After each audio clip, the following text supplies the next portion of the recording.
BNP chairperson ও সাবেক প্রধানমন্ত্রী বেগম খালেদা জিয়ার সিটি স্ক্যান সম্পূর্ণ হয়েছে এবং রিপোর্টও স্বাভাবিক এসেছে। রবিবার রাতে বিষয়টি নিশ্চিত করেছেন তার চিকিৎসায় গঠিত মেডিকেল বোর্ডের সদস্যরা। এছাড়াও সিটি স্ক্যান রিপোর্ট স্বাভাবিক থাকায় খালেদা জিয়ার শারীরিক অবস্থা নিয়ে চিকিৎসকরা কিছুটা স্বস্তিতে আছেন বলেও জানিয়েছেন তারা। গত 15 দিন ধরে পাকস্থলীর জটিলতার কারণে রাজধানীর এভারকেয়ার হাসপাতালে চিকিৎসাধীন রয়েছেন খালেদা জিয়া। দেশি বিদেশি বিশেষজ্ঞ চিকিৎসকদের সমন্বয়ে তার চিকিৎসা চলছে।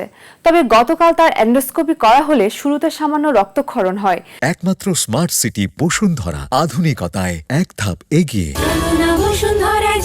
যদিও পরে তা নিয়ন্ত্রণে আসে বলে জানিয়েছেন তার চিকিৎসকেরা। চিকিৎসকদের পর্যবেক্ষণে আপাতত তাকে বিদেশে নেওয়ার সিদ্ধান্ত পিছিয়ে দেওয়া হয়েছে।